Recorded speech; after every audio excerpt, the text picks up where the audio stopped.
Episode 8, The Prince of Winterfell, and thank God they figured out how badly they fucked up their 2 weeks left from last episode's next time. So we've actually got 2 episodes left now. Yay. And had to throw that out. So, Rachel. Yes. What do you think about this episode? Because I know you were kind of lost. Yeah, well, I have this sort of Zen approach to Game of Thrones as a series, right? It's a book, sure, but I have to tell myself that it's a television show and that they're going to change things, and that sometimes because it's a television show and due to budget and time, that they're going to change things in a way that might not make total sense for what my headcanon is for an established character behavior, and I just have to let it go, because otherwise I'm a rage monster, so... Yeah, we don't want throne rage. Yeah. There's enough of that with Joffrey. Yes, and I prefer to save any of my super rage for something that's, like, blatantly stupid.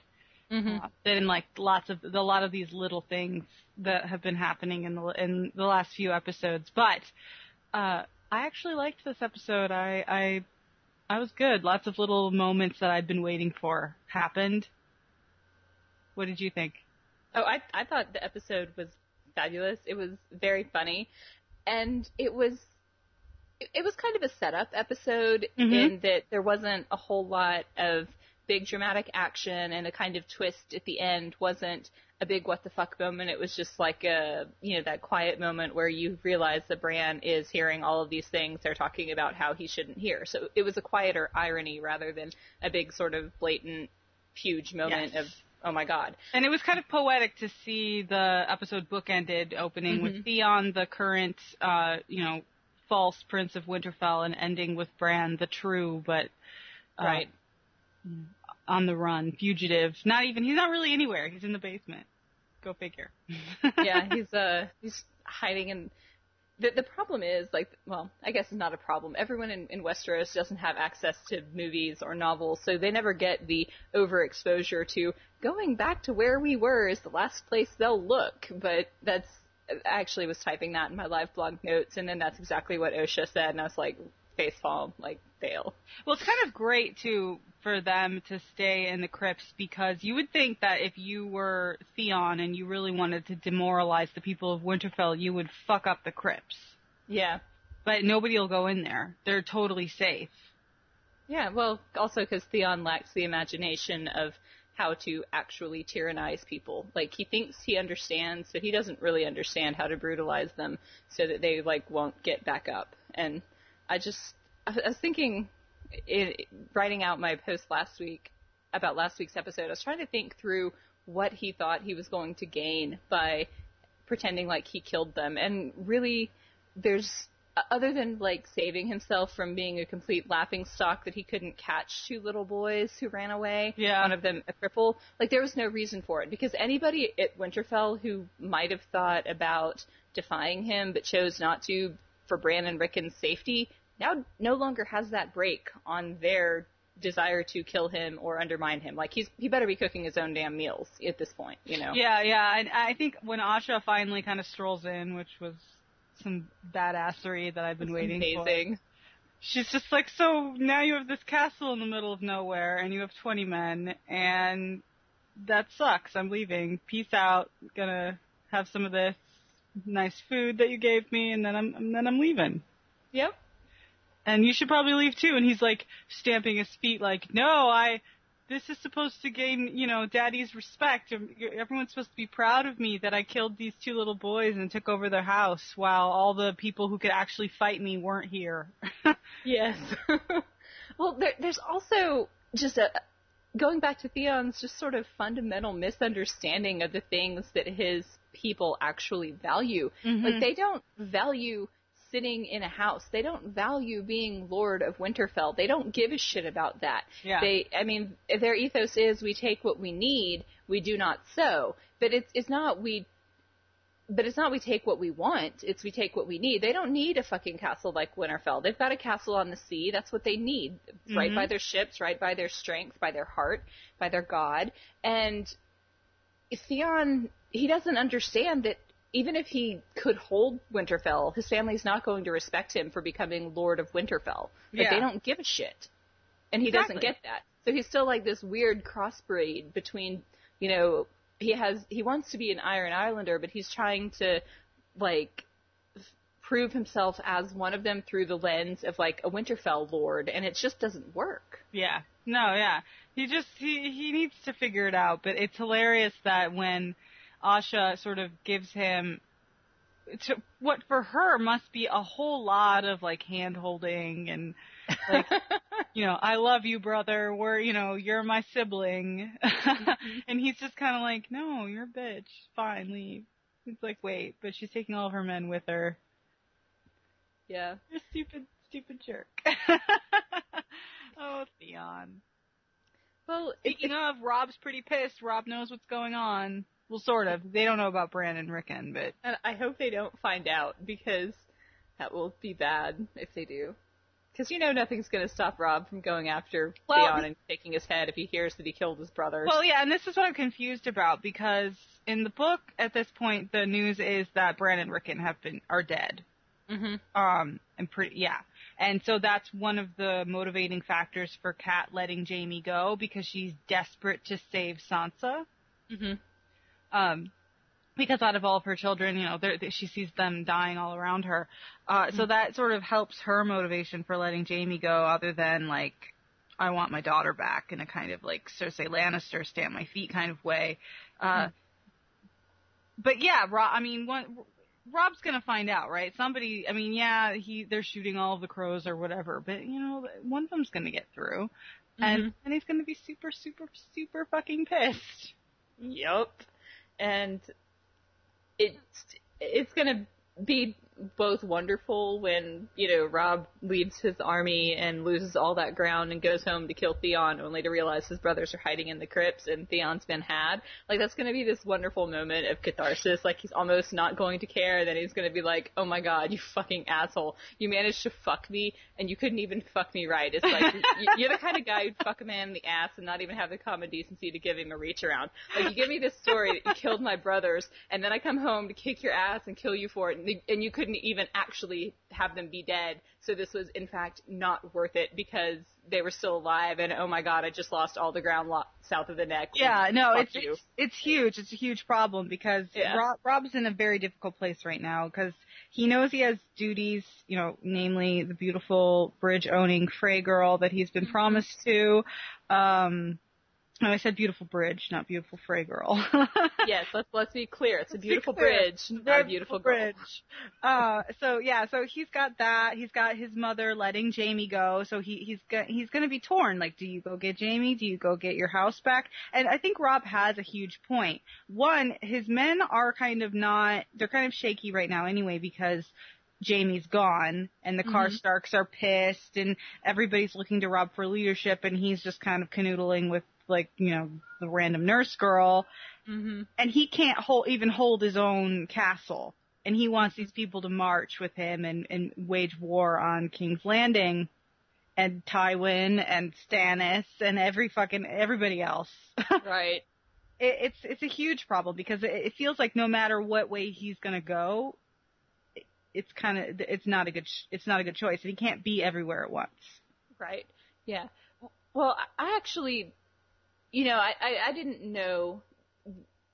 Obviously, I don't know what the changes from the books are, but the word of Bran and Rickon being dead, getting suppressed, is actually kind of I don't know. I mean, maybe they'll make it they'll have it done for a reason, but from you saying this, that actually in the books, he, like Rob, has heard that his brothers are dead. Kat has heard that her sons are dead.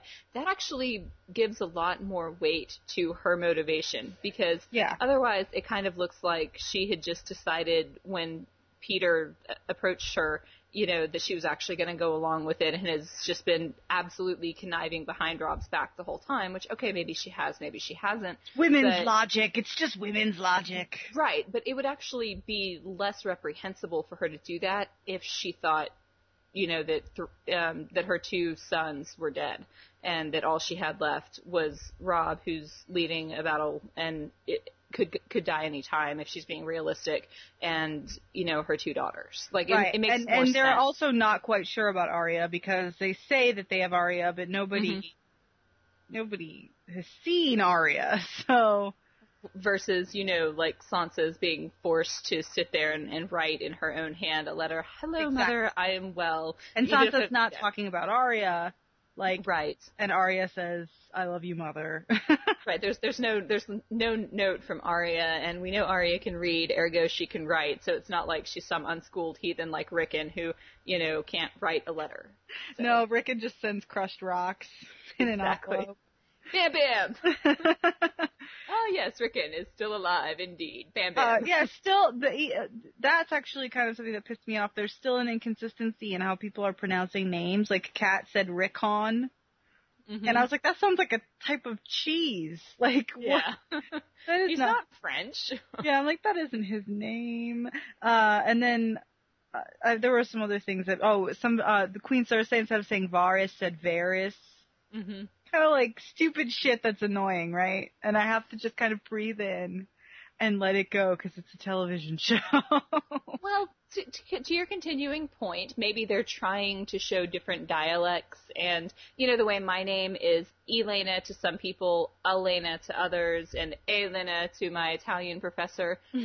All of those are acceptable ways to address me. I'm going to answer to any of them, but so maybe they're trying to show different accents, but because there's not quite enough consistency amongst the actors from any given region, it's not driving the I guess so, but when you compare it to, and like, this isn't fair, this isn't a fair comparison at all, but if you compare it to like Lord of the Rings, which was a highly controlled set, everybody had, everybody say the names this way because these are the correct pronunciations. All it takes is one guy writing it down. Your name is Legolas, not Legolas, that kind of shit. Not Legolas, Legolas, para mí. Oh, I love that. Yeah. Well, can we jump to the moment with Tyrion and Bronn and Varys and the name of that author and how they were basically making fun of fantasy names and how fucking crazy they are to pronounce. Like, that was, I don't know if that was intentionally done. I have to think it was, but that was just brilliant meta humor for me. I was like, oh my god, because fantasy names are fucked up. Always fucked up. Always like extra consonants and like apostrophes randomly. Here's where I fail as a nerd. Like, if I'm looking at the back of a book and the names have too many extra apostrophes, like, I put it back on this shelf. I'm like, I just can't. I'm not even joking. I don't know. I think I'm immune to names now because I've read all of Wheel of Time, and it's like, I don't think there is an actual name in the entire series. It doesn't have an apostrophe. Well, I can give you that name. Matt Rand. 2 names. Yeah, but I mean, like, they all have like weird ass, like, there's lots of U's and apostrophes and that, so I'm sort of, practiced. Lots of R's and apostrophes. Yeah. It's all fucked up. No, but I liked that too, and I was also really surprised that Bronn could read. I can't remember if that was made clear before. Mm-hmm. But Bronn can read. See, I didn't know that actually meant Bronn could read. I thought Bronn had maybe just been schooled in more of the military history masters than Tyrion realized. And he's like, I've totally heard of this guy, and it's pronounced this way. But for the record, I liked the way that Bronn said it the most. Yeah, that was it. You know what? Bronn said it like he said it like he knew who that guy was. Yeah. And that made the difference. He's like, he said it like he's heard of this guy, and I was like, that's legit. I'm going with him. Yeah, that's good. And then Varys comes in and fucks it up. Like, Varys is all, no, I know everything. I'm going to say it. Mm-hmm. But no, it is funny that Tyrion goes to the books. He's like, shit, I got to defend this city. Give me the books. I will figure it out. It's been done before, but it actually hasn't been done before because everybody who held the city during the great sieges before this had fucking dragons. Yeah. Well, I think that's a very Tyrion from the book characteristic that we haven't seen a lot of in the show. Because in the books, there's a whole lot made about the fact that Tyrion reads. He reads all the time. Mm-hmm. All of his, not all, but 90% of his stories are about sneaking into somebody's library or some book that he read about this at some point. So we haven't really seen a lot of that from him because he's actually been a very active, dynamic character.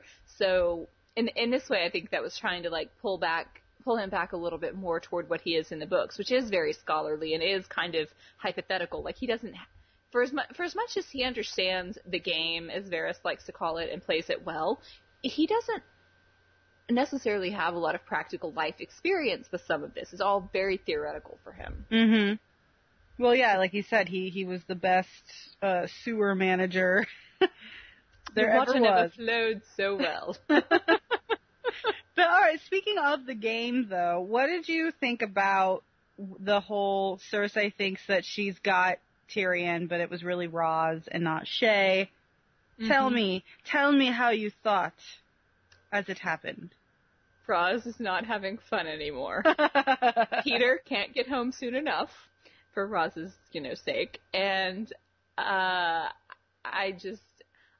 glad Tyrion could hold it together. I kind of wish she could have teared up a little bit more, and I don't know, I was like, is she gonna see through this, or is she just like smirking because she thinks, like she's like making him think that he fooled her when she really knows? But then I was like, no, Cersei's not that subtle. Like she would never bide her time that way. She would just go straight for the jugular every time because that's what she does, because she's a fucking bull in a china shop. And so I know that Cersei believes that she found his secret lover and is like just sitting there smirking like the cat who got the cream. And you know what? In a way, I'm glad that Roz was around to take the fall for Shae. But, poor Roz. Yeah. But, here's what I'm getting at. Did you think, because Tyrion sort of obviously didn't really know what was up. He was playing it just to see where that went. Do you think Tyrion set that up? Peter set it up? Varys set it up?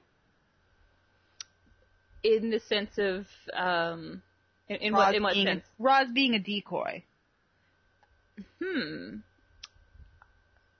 Oh, that's, I don't know. I'm gonna say Varys, just because if Peter doesn't seem to be there, right? Right. And she's not getting her information from Tyrion. So maybe Tyrion did know, maybe he had set that up with Varys during some of their previous conversations, because Varys does know that Shae is in the castle. Right. So perhaps the information was fed to Cersei through him, that Roz was his lady of choice. Yeah, I would say not Peter, just because I don't think he knows anything about Tyrion's activities. So either Tyrion set it up or Varys set it up, and I think that you're probably right that it was Varys. Yeah. It's possible that Tyrion might have, had a hand in it or been forewarned but I can't imagine Varys being willing to give him that much power. Like, that's the thing. Varys just wants to know everything, and he's sitting there smirking because he's like, ha, ha, ha. Yeah. I know something Cersei doesn't know, and I just proved to Tyrion that he's in my pocket now. Like, I own him. Right, and here's what I'm getting at. In the book, this is a little bit different. Same sort of ending, but so Varys is helping Tyrion hide Shae. Whenever there are lots of like secret rooms and in tunnels and stuff within the Red Keep, right? So whenever Tyrion wants to go visit Shae, it's not like she's sitting in his actual rooms. He goes down to the brothel, and then he sees a prostitute there named Alayaya, who is she's a character she's actually like a woman of color, and a lot of people were disappointed when she wasn't cast because Roz is just filling all the prostitute roles. Right. But what's significant about that brothel is it's not Peter's brothel. It's owned by another woman. So it's like, yay, woman business owner kind of thing. So he goes and he sees Alayaya, but she's actually a distraction, so he can go to see Shae for real. So when people see him go to the brothel, they think he's in with this other woman. And so like this is like, it's a much more elaborate ruse to keep Shae in the dark, so that nobody knows, because he's actually just kind of going straight back to the castle via passageways. So it's more clever, it's not just like, oh, Varys just told Cersei that it's this lady. Right. Yeah. Because there's actual physical evidence of him going to see this woman. Mm-hmm. So, like, that is sort of disappointing that they're cutting out some of the more elaborate ruses and, proof that Tyrion is playing the game and not. I mean, I know we've had the whole, like, he'll fire one person, hire the other person, and then, like, trade quips with people. That's fine. Right. But, yeah, no, actually, I think that's a really good point, because there has not been a whole lot of truly subtle politicking at this court. And almost all of it that has existed has been around Varys and, his just absolute inability to speak straight. And oh yeah, everything he says is just kind of like, wait, what? Right, exactly. But I mean, and what you think of, or at least what I think of as being the stereotypical kind of court politics, is that nothing is as it seems, and everything is just illusion and double talk. Right, and the eunuch runs everything. But you don't really get that. It's kind of, I think they are simplifying it a lot. And I mean, for dramatic purposes and in a cleaner story and a more, dramatic moments, I don't know that I mind that, but you're right that it is, they talk about the game, but we don't really see the game. Mm-hmm. Like that's kind of what it boils down to, is we're told that it's being played and that it's supposed to be very subtle, but we don't, like, we only see the boldest moves. We don't see the subtleties, and actually that's kind of disappointing. But it's not that kind of show. I think that if you're going to have a show that got into the court politics, like, that's all that the show could be, Yeah. No, I agree. I think that's why they've spiced up Dany. It's just not something that really does well on TV, right? Mm-hmm. Especially when you have such dramatic things happening in one storyline, and then you go and it's just people sitting in chairs. Right. That sucks. And I get it. And that's the part of what I said earlier, where you just breathe in and you breathe out and you just tell yourself it is a television show. And unfortunately, because there's prior source material that I know all about because I've read it, there's no way for the show for the show to actually finesse it and make it look like it's compromising. Right. Does that make sense? Yeah. So we just have to go with it. So yeah, then, so after Tyrion, he goes to see Shay and all that, and Shay's I think she's a little trumped up. She's the hands lady. I don't think she worries enough for herself. Yeah, I don't think that she understands the consequences, and I kind of blame Tyrion for not making them clear. Well, she knows. I mean, remember, she's helping out with Sansa, and she's helping out with Sansa, so she sees that Joffrey's crazy, and Tyrion has said that people want to hurt me, and implied that, like, that would be through her. I don't think he's explicitly said that, hey, my sister has literally promised to kill any woman that I love. Yeah. And I don't think that sort of thing is going to make her run away, but I'm offended on her behalf that he doesn't give her all of the information that he has. Like, he tells her that you're in danger, but he doesn't make it explicit. And I'm sorry, you kind of need to be explicit to make her understand the nature of the threat, because otherwise there's a possibility of her reading that as you're overreacting. Right, but let's think it from Shay's point of view. She's got the ultimate gig at this point. She's only answering to one man who seems to be kind and generous. He's not beating her. He's not a pervert or, anything weird. So, and she's getting money, and yeah, she has to be a maid, which pisses her off, clearly. Right. But I think she's hoping to play this out to see if something can be done for her. Maybe she'll end up, with her own apartment in the city and all this other, if you think about it. Oh, I don't blame her for staying at all. And you know what? It's possible she even cares about him. I don't know. I doubt it, but it's possible. My point is, I think that he thinks he's informing her, and he's not being as explicit as he needs to be to make her truly informed. Yeah. And I'm just offended that she's not being allowed to make the decision for herself. Like, because the way he's kind of couched the issue, it's easy to not believe it or to think he's overreacting or being paranoid, and he's not. And we know that, and she doesn't, or at least based on what he has said to her on screen, she doesn't know that, and that worries me. Yeah, I know, I get that. Yeah, I think Shay definitely needs to wake up and play the game a little bit more, especially if Tyrion is playing it, neck deep. Right.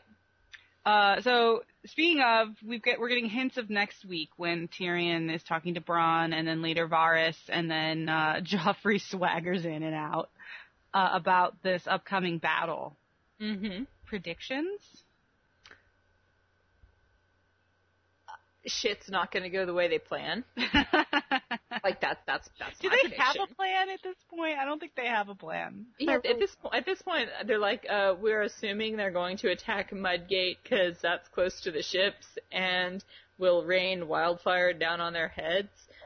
And Joffrey will be running around in armor, being like, "Yes, inspiring the troops and painting red smiles on people's faces. Like, you know what? If he actually makes that happen, it's going to be the best day of Joffrey's life.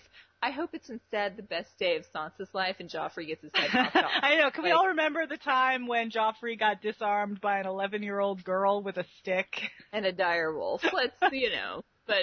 Yeah, Arya did kind of manage to knock the shit out of him before Nymeria got a hold of him. Mm-hmm. So, yeah. I look forward to this inspiring, battle that he leads because... I'm sure the Hound is looking forward to it. Because he's going to be a fucking liability. In the first place, I actually don't believe that he's going to be inspiring any of his troops because I don't think that they have any respect for him. And he's not his father. He's not the Kingslayer at 17. He has not obviously been trained as a knight, or he would know how to fight. He would know these things. Instead, he's been allowed this extended childhood, exactly. And he's been mollycoddled by his mother, and now he has no fighting skills and no leadership skills. Aside from being crazy, he doesn't have these skills. Right. And so... what's he going to do except make life harder on the soldiers who have to protect him as well as try and defend the city? But Tyrion does have a point. Like, even if they kind of just prop him up in the back, at least the soldiers know that the king is there with them, that he's not hiding. That's true, and that he didn't run. And as long as he's leading from the back, I think he'll be okay, and he won't be a liability. But if he tries to lead from the front... I was going to say, this was Joffrey we're talking about. Right, and he's, actively looking forward to killing people, and so I think he's going to, insist on being on the front lines, and it's too much to hope for that he dies, I think. But it would be a fitting death for him to just get skewered, in the mud by some fucking nameless slave in the first 10 seconds of the battle. That would be amazing, and I would love that. So speaking of Jaime, let's go to Jaime and Brienne. Which, by the way, these are some of my favorite. This is one of my favorite pairings that happens of two characters that come together for a little while in the story. Brienne and Jaime are the best. He's like, "Oh God, you're uglier in the daylight. What's going on?" And he just can't shut up, and Brienne is just like, "I hate you. I'm just doing this because Catelyn told me to, and you are everything that I hate about being a knight, about what men like you have done to being a knight." And it's just kind of funny to watch them interact. Yes. Oh my God, I was so proud of her for not losing her temper, or even if she got mad, for being able to, keep herself calm enough to, just let it go and be like, you know what, maybe we'll find out someday, Kingslayer, but I'm too smart to let you go. Yeah, and she's had practice for this. It's not like this is the first time some stupid, noble knight guy has made fun of her. Well, she kind of warned him about that when she's like, men like you have been speaking to me like this all of my life. And that's kind of like saying, hey, asshole, I've heard it all. Yeah. And you might touch a nerve, but there's nothing you can say to me, nothing you can do to me that will make me forget myself, because it's all been done before. Yeah. I was hoping, because, we haven't really had a lot of Brienne since her emotional breakdown when Renly was killed, and then she's just kind of been glowering in the back and following Cat around. So it's nice that we get to see her doing things and showing that she is actually very capable. Although, being in that boat with no provisions, I don't know what their plan is. Yeah, I think it was a magical boat, or they have Lothlorien provisions, where it's one little crust of bread will last them for 3 days, Yeah, no, I really liked that though. That was, oh yay, Jamie. They're like a buddy, like a buddy cop movie or something, you know? Well, this is like yet another in the alternative realities of Winterfell. You know, Jamie and Brienne go off and become like best friends and fight evil together. Speaking of our favorite buddies, Arya and Gendry, yeah, together again. Reunited and Gendry's all, who's the person that you need? Who is he? I don't. What do you need him for? Are you talking to him? Why do you trust him? Oh my God! What are you doing? How can you trust him? Well, can we back up a little bit and talk about how awesome and how much of a fucking little bitch Arya is? He's like, the man needs a name. Jaqen Hagar. The girl gives the man his own name. That's right, the man can go kill himself. This isn't the deal. Take my name back. Unname me. No. Please. And then he's like, please. My favorite is when he's like, the girl has no honor, and she's just like, shrug. Don't give a shit.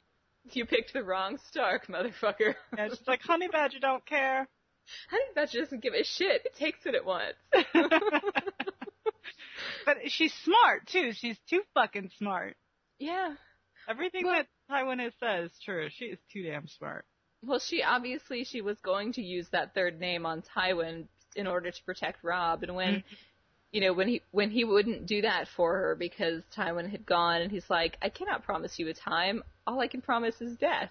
She's like, okay, fuck you then. Yeah, if you're not helpful, then, you know. Yeah. She does have this sort of tendency to say, well, if you aren't helping me, then you're my enemy. Yeah, and that could be dangerous for her. Yeah, but I think that she got lucky with Jaqen being honorable. Yes. Because he could have been like, you little bitch, I'm not doing shit for you anymore. But instead she was able to manipulate him. Mm-hmm. But yeah, no, I love that. I knew that was coming and I couldn't wait because it's just like not something that you expect. He's like, come on, I'm leaving, I gotta get this done. Who knows when we'll see each other again, so give me a name. And she's like, oh. And I kind of figured if she's giving him like a long-term name, it would be Joffrey, because isn't that like her number one enemy, you know? But instead, she's like, no, I'm either killing Tywin or getting out of this shithole. Yes. And taking Gendry and Hot Pie with her. And by the way, Hot Pie just like mumbling to himself about cooking. God. And Gendry's working and he's like, why are you even here? Why am I listening to you? What? Oh, it was classic. And I'm like, how did Hot Pie not realize she was a fucking, like, little lady's imperious daughter? Because she's like, if you don't like it, then go back. Like, she does not hide it well. Yeah, no, she doesn't have time for that bullshit. Yeah. Yeah, and of course, Jaqen had to kill more than one person for that last bit to go right. Yeah, but none of them had names, so I guess they all added up to, like, one nameable person. Right. Yeah. But as he said, this will take more than one life. And it was like 5. And he just, like, props them up. I love how he didn't even have to, like, come up with a plan. He's like, all right, go to the gate at midnight. Yeah. He's like, it'll be done. They'll be dead. And you'll be out of my hair until 10 years from now when I come and stalk you because you're the most amazing woman I've ever met. Speaking of cool people, let's go back before we go north of the wall. Let's finish up with Robb and Talisa. Yes, who I guess I'm willing to concede might actually be foreign.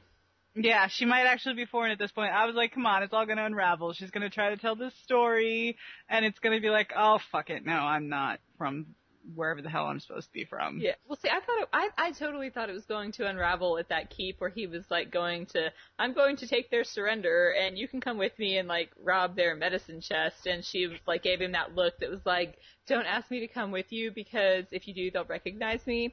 And then, like, do they even make it? I don't know. He was, like, on a fucking courting stroll. Yeah, I don't know what that was. Bothered the shit out of me. I'm like, okay, they need to be on horseback. Like, I don't mind if they're having a leisurely conversation while they're riding hard, but he doesn't fucking have time to, like, take a little ramble in the woods with his lady. Like, no. No, I agree. And that's also, I think that is more related to when Robert was having his hunt in the first season and they were just walking through the woods with, like, one dude, and I was like, that's the royal hunt. Yeah, like, they couldn't afford the horse budget to have, like, the two of them on horseback. You don't have to show servants. Like, all you need is 2 horses. Oh no, my God. But apparently that was too hard. Apparently it was too hard, so they just wanted them walking through the woods so they could talk about bridges. Unfortunately, what that says is that one of the two cannot ride for shit. And, you know, probably. Yeah. And that was unfortunate because I was just like, this makes no sense that they're just like, because they weren't even walking fast. Like, they weren't fucking hiking. Like, they were fucking ambling. And it was just like, la, la, la, I'll take a step, and then... I just like later on, after he'd been arguing with Kat and everything, and then he's talking to Roose, and Roose is all like, let me release my bastard. Tell me I can. Tell me I can. And he's just kind of like jumping, like, yeah, tell me I can. Tell me I can do it. Tell me I can do it. And then Talisa walks in and he's like, well, God damn it, now I have to leave. Well, yeah, and who the fuck has she become in the camp that is like, she shows up, let's clear the area, you know, our king must meet with her alone? Like, isn't it part of being a king that you're never, ever, ever, ever alone? Oh, never, ever alone. And the thing is like, his mom has nothing to do right now, and he's getting busy with her on the floor of his tent, and I'm like, you should lock your tent or something, because you know your mom's just going to be like, where's Rob? What's he doing? I'm going to go talk to Rob and try and explain my motherly feelings to him and why I had to do it, and I had no choice. And then just be like, what are you doing? That's not the faceless prey I promised you to. Yes, well, here's the thing. He can sex all the girls he wants, right? As long as he sticks to the bargain. So what's going to happen is whether or not Kat is able to force him to actually follow through on his bargain. Yeah. Well, here's the thing. If she is, what's going to happen is that Rob is going to create a Jon Snow for his own, like, true heir. And the difference is that this time, Jon Snow's little fantasy of being, like, a highborn bastard born to, like, the mother his father really loved, but, you know, couldn't be with because he was already married or was obligated to marry that, you know, bitch Cat over there, is actually going to be true. That this, you know, that this would be the woman that Rob really wanted to be with, probably should have been with, but, you know, for his duty and his honor, he couldn't be with. And so, actually, I don't know, like, I actually thought that was kind of an interesting parallel for the next generation. I mean, assuming, you know, that Rob actually makes it far enough to sire children with either of these women, to have that dynamic again, but he's his father again. Yeah. But he's becoming his father again, except, like, Ned on a different life path. Because I think, you know, Ned actually did love Kat, and, you know, if something happened on the campaign trail, you know, in the books it's explained as, like, they had not been married very long, and he hadn't grown to love her yet. And there's some speculation that Jon is, in fact, Lyanna's bastard, not Ned's. So, if that's the case, then it was never, like, Ned's breach of honor at all. But, you know, from Rob's perspective and what he knows, it is, like, possible that he's doing what his father did and, you know, obeying both his duty, but also, like, having this part of him, like, this heart, you know, that he has to follow. Right, and two things. One, Kat is not going to react well to this, right? Because we know that she's been wronged, and she can't even look at Jon nicely.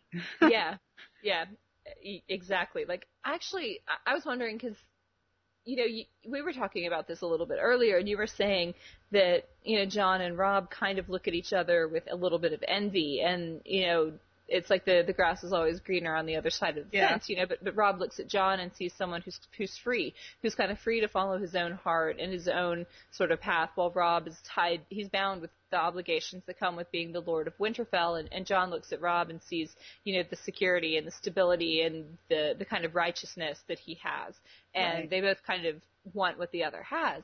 The thing is, I think Jon insulated Rob to a large degree from the ugliness of what Kat did to him and how she treated him. I mean, it's much more pronounced in the book, and you actually see Jon thinking about the times that he, you know, chose not to say anything. Like, it should have been you. Right, but like in the worst line ever. But even in the show, yeah, we saw Kat say that line to him, and then we say, "Your mother was kind to me."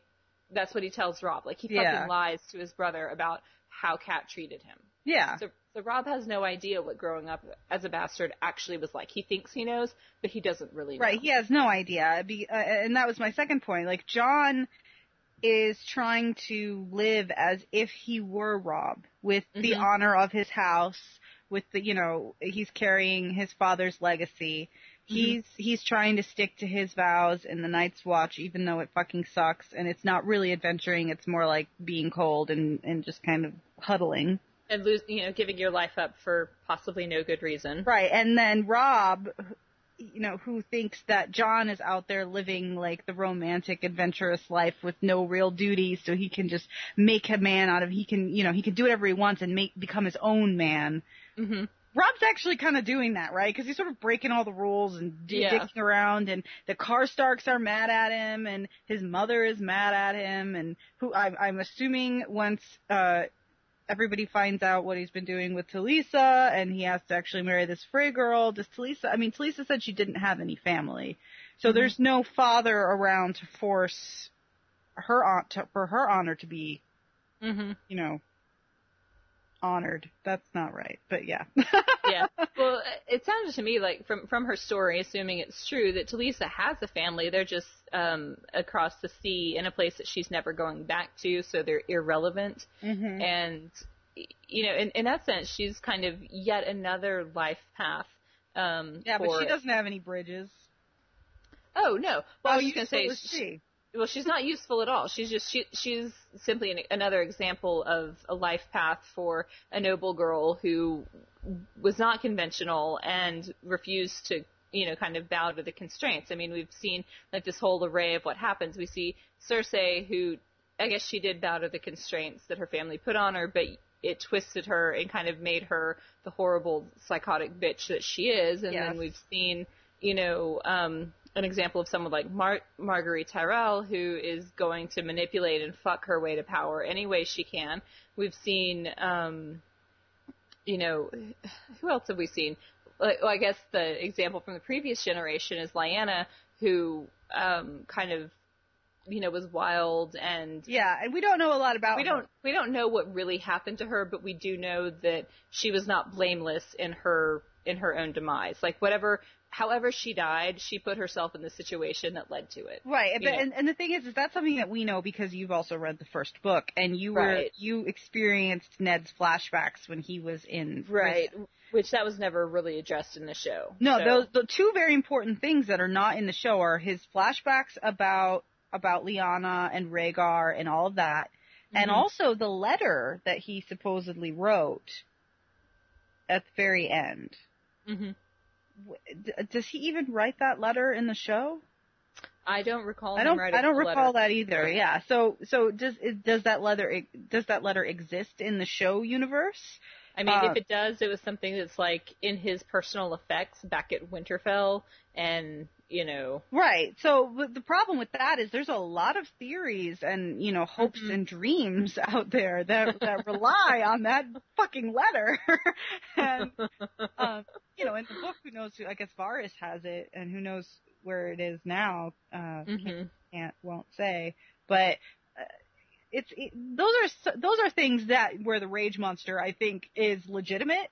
Yeah. But there are certain things where you let it go. But those are two things that I was very disappointed in. So yeah, we don't really know a lot about Lyanna other than the fact that Robert loved her and she died. And she was like Arya.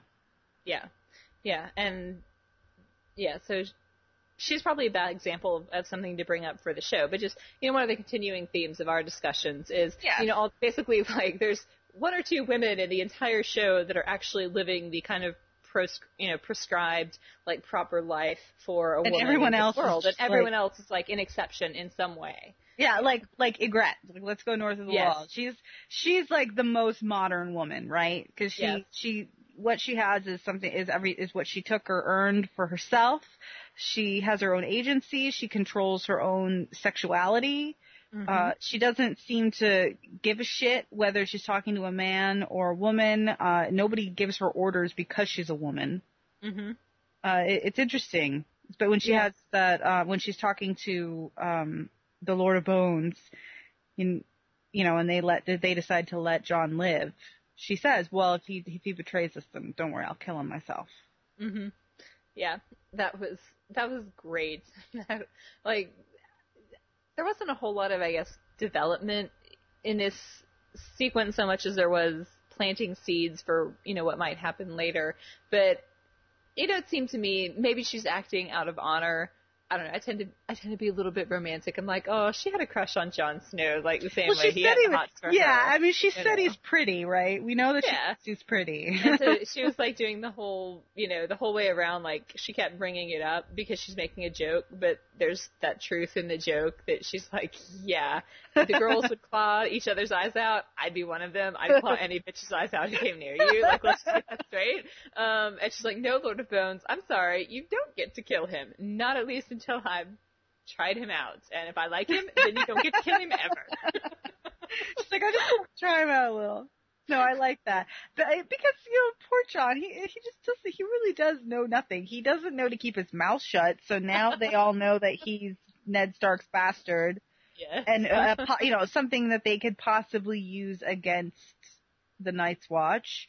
Or Rob, if they ever, like, if get they to know the point. Rob exists, yeah. Well, if they ever get to the point where they're, like, past, beyond the Night's Watch and, like, yeah. Right. Well, I'm sure these are tactics that definitely Mance Rayder will be aware of because he himself. Because he's a crow. Yes, because he was a crow. So he came from south of the wall as well. So he definitely has the ability to think about the far ahead plans.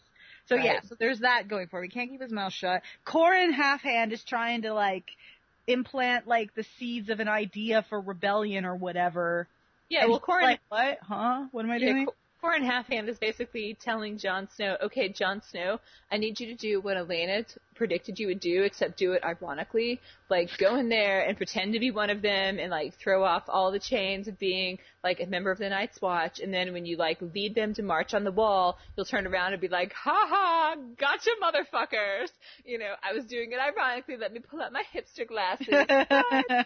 Like, that's what Corin was telling him. And the whole, like, I hope you can do what you need to do is like implying that Corin's like he's like Jon Snow is supposed to kill Corin or something, which I don't know. That's what I picked up on. But I don't think that Jon Snow is going to pick up on that. And I don't think he's going to be able to kill like this guy that he kind of respects and hero worships any better than he was able to fucking kill Ygritte. So right, and now he's just super confused because he's getting like all these mixed signals from this girl that he thinks he kind of likes, but he's trying to resist it. So like his brain is not working correctly. He's very, very cold. His direwolf is missing. And he just keeps getting pushed down snowbanks and laughed at. Yeah, everyone thinks he's stupid. Everyone thinks he's stupid. Plus, all those men died because he was an idiot. Yes. So, he's having a bad day. I was actually kind of impressed that that the men went after him. I figured they just wrote him off. Like, well, they were like, okay, he couldn't kill her. Yeah, he's dead. Either he's wandering around the waste somewhere, or he's a captive of the.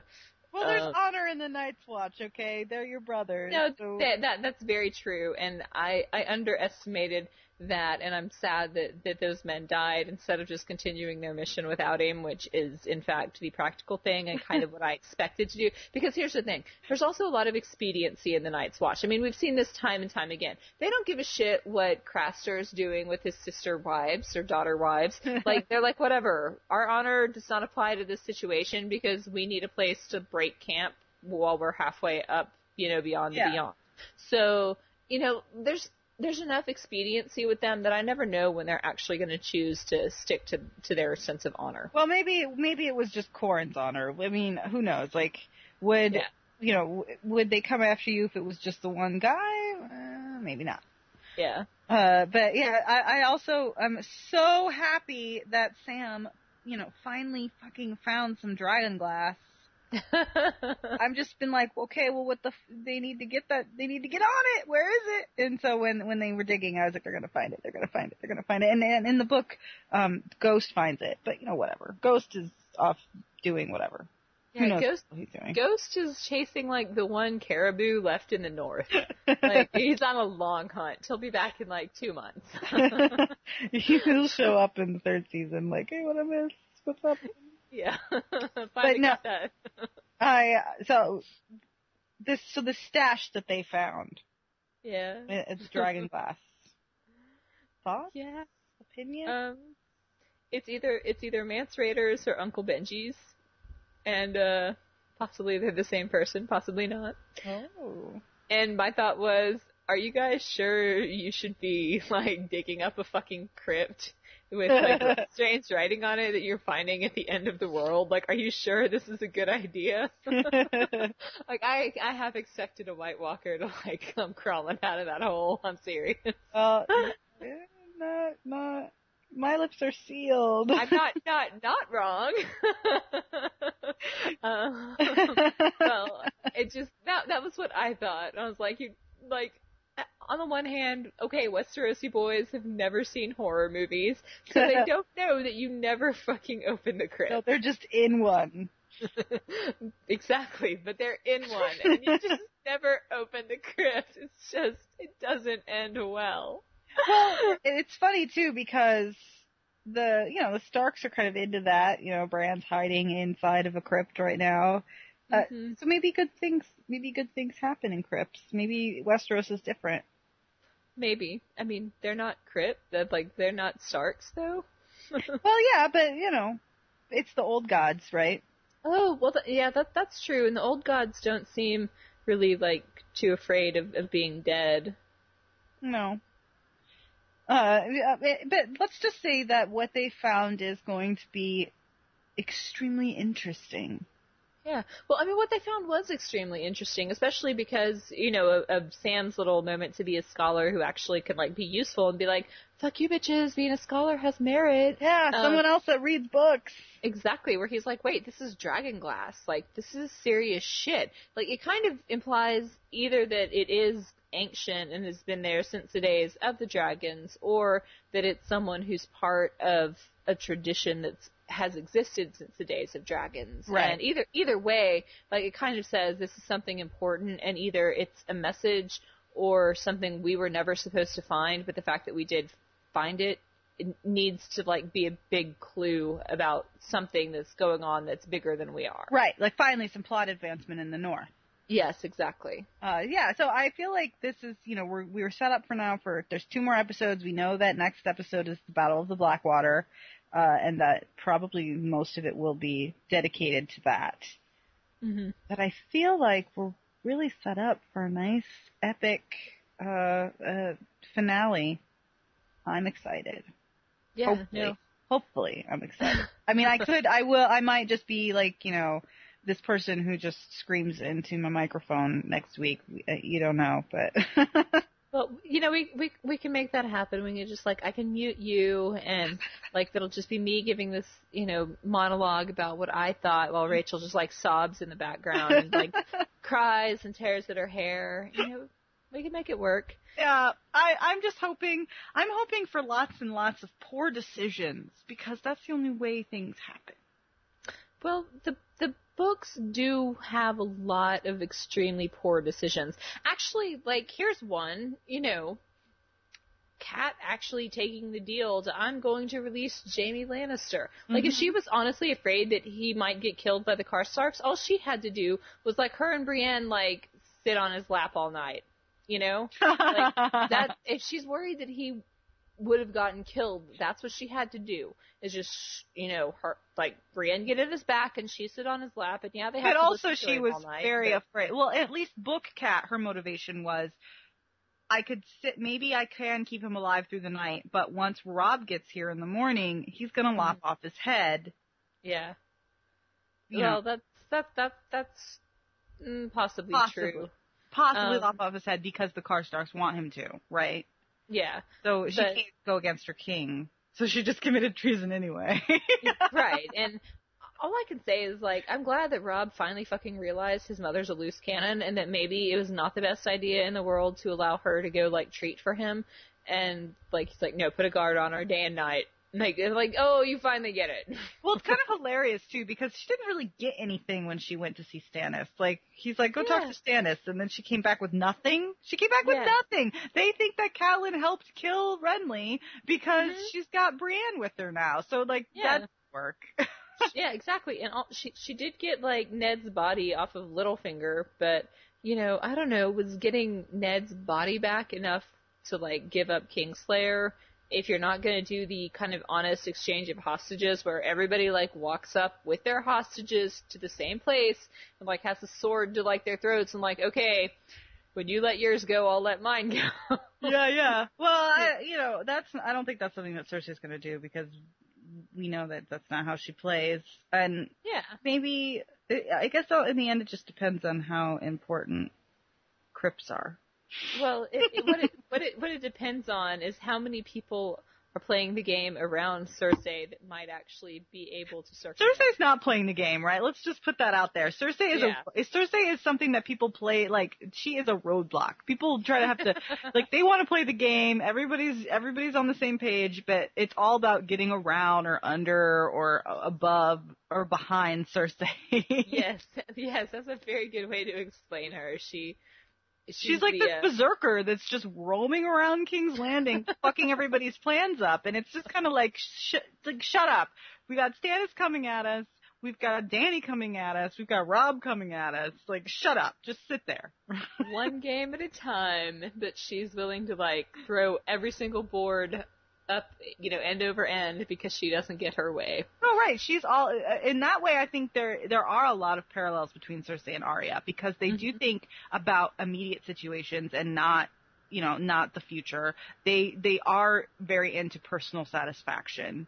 Yeah. It is kind of scary to realize that they are a lot. Yeah.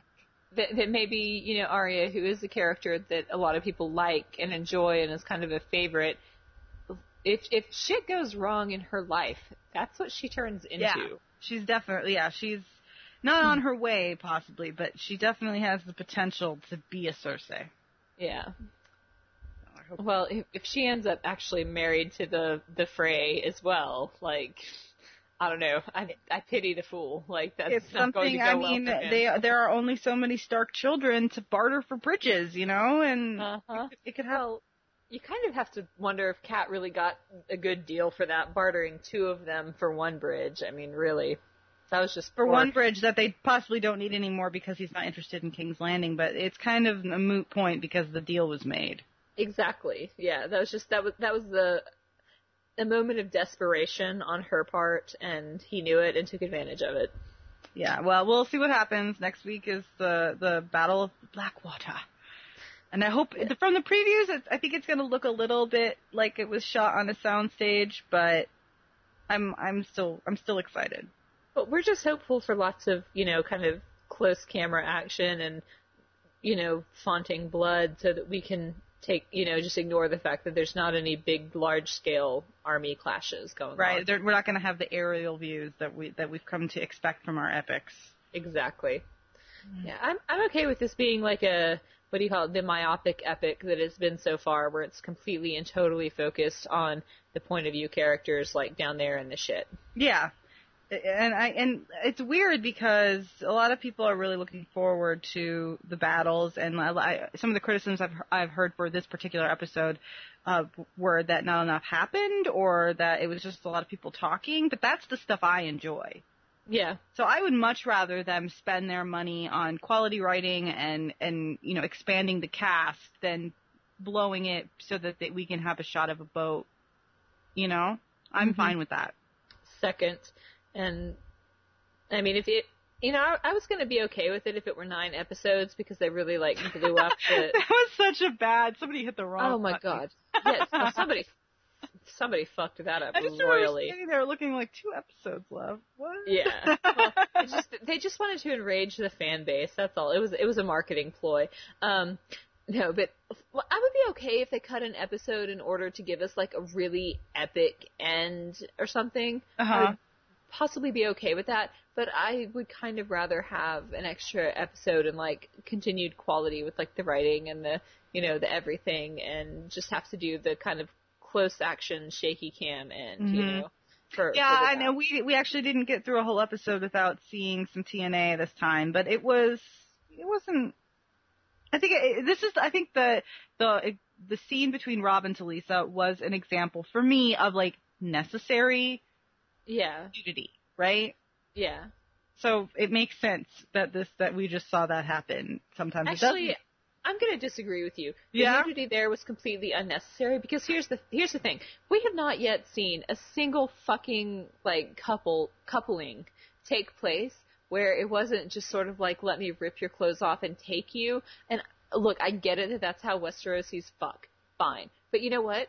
If you're actually trying to build up like a Rob and Talisa romance, you could have had the whole, it just like starts with them kissing and like goes a little slower. And like when he reaches for her boobie, you kind of know where it's going to end up and you don't have to show it.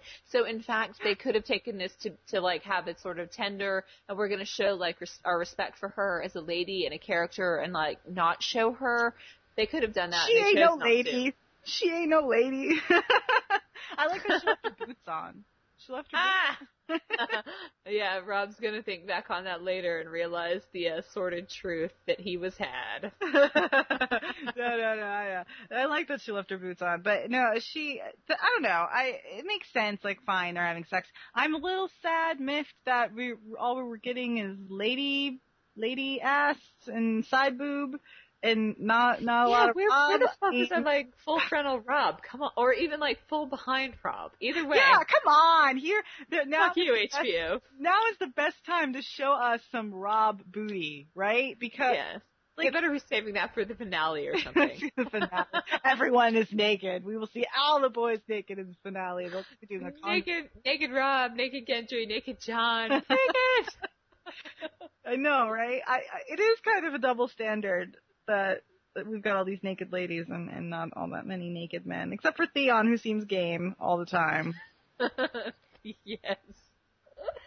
Oh God, I've forgotten this about Theon. That this episode to me, I think, proved why Osha went ahead and had sex with him.